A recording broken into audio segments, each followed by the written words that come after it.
Hey guys, you know what we're here to talk about, guys. You see the claws are out. We're talking to Xmen 97. That's why the claws are out. You guys caught my watch party. I got my Wolverine suit after the amazing Deadpool and Wolverine trailer. So I'm rocking the claws until we get, every time we have an X-Men topic, I'll be rocking these. I mean, how sick are these claws, guys? My friend Trevor has claws, the Pixar expert, but his claws ain't got shit on mine, okay? Like, these are Wolverine claws. What he has is a cheap knockoff of what I have. I got the original. So, now, we're heading into X-Men 97. Now, this show is fucking incredible, okay? So I was just watching a video earlier today, and they were talking about how X-Men 97 is rushed in a good way. Like, you know, someone says a show's rushed, and it doesn't take its time, and it's throwing too many things at once. I love how X-Men 97 starts an episode, and you know, we start episode 1, and we're covering what happens with, you know, Charles Xavier dies, and then Magneto enters the story, but they don't take the time to really develop that story in the ways that you normally would, where it takes 6 episodes to develop one storyline. There's over 60 or more comic storylines for X-Men, and they go 1 episode or 2 episodes, hey, that story's wrapped. Let's move on to the next one. So episode 1 was its own thing, covering episode 1 and 2 covered the Magneto storyline perfectly, and made him feel at home in that storyline.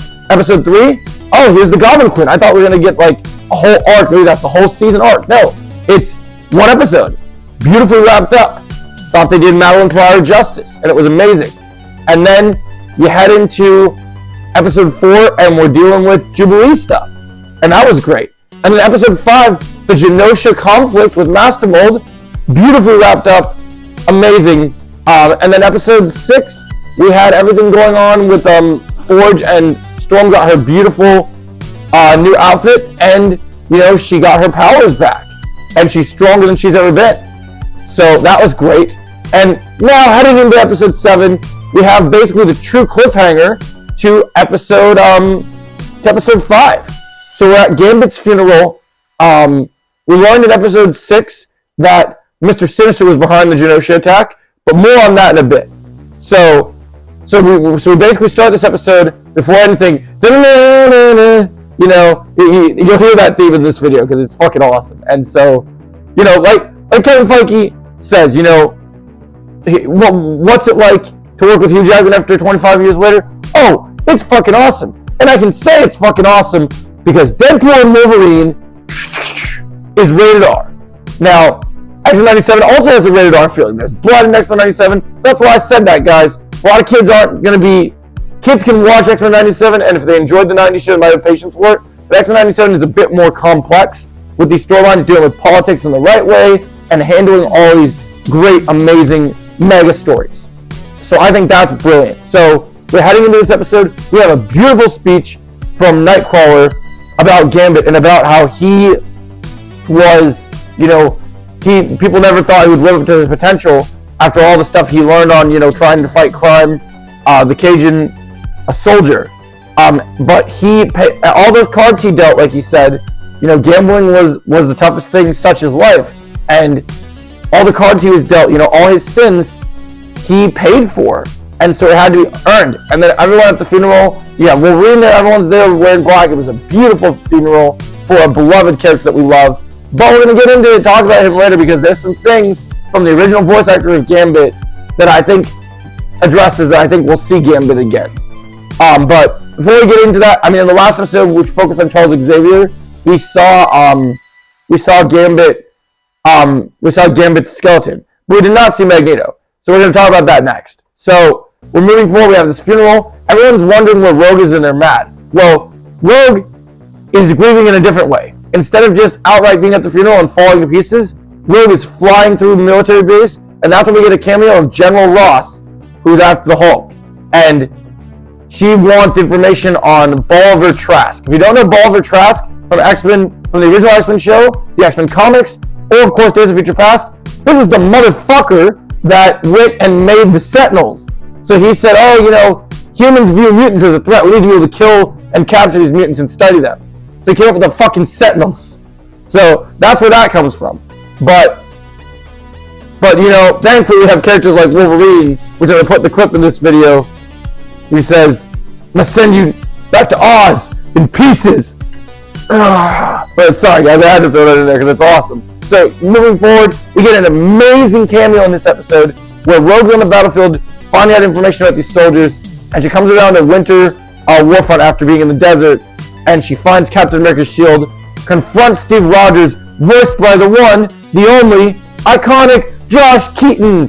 Bow, bow, bow. Like, so it was awesome to see Josh Keaton return. If you guys don't know, so Adrian Ocasio voiced Gambit in Xmen 97, and Adrian Ocasio is actually the original voice actor of a character that me and my sister watched this show called Voltron Legendary Defenders on Netflix, so he crossed over to the X-Men universe.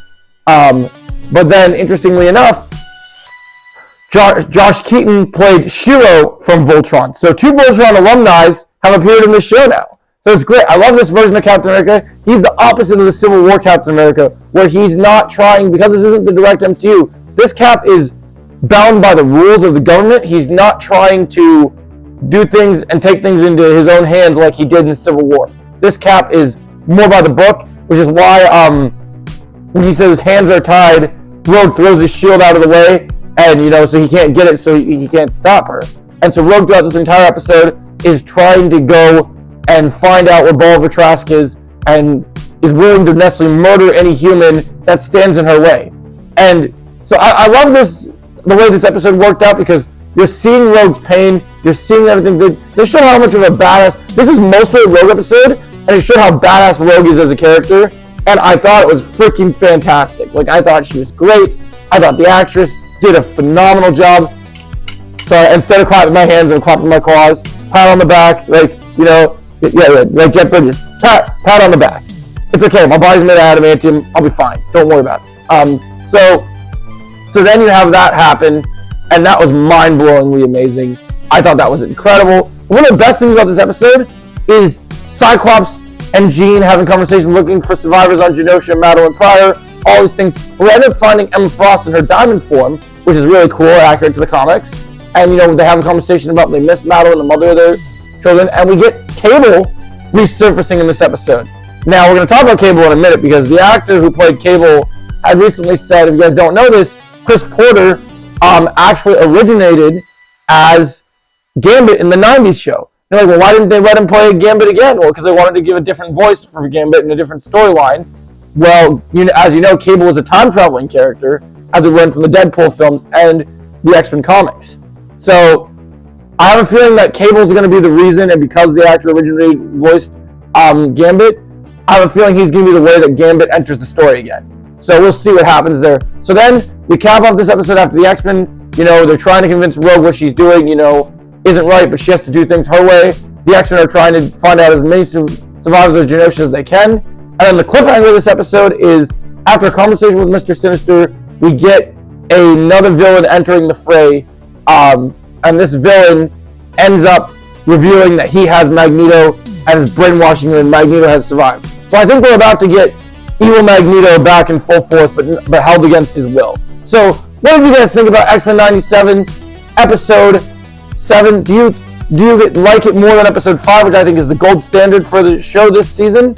Or do you think it's on par with episode 5 or weaker? Share your thoughts in the comments below. For me, I think X-Men 97 is not as emotional as episode 5 because of the loss of Gambit and Magneto and all the mutants on Genosha, but I think it's a close second or third episode. I'm going to give X-Men 97 a 9.7 out of 10. Share your thoughts, guys. Did you enjoy this episode? Did you not? Let me know why or why not in the comments below. And as always, I'm the best at what I do, but what I do isn't very nice. Have a great day, guys, and thanks for watching. X gonna give it to you.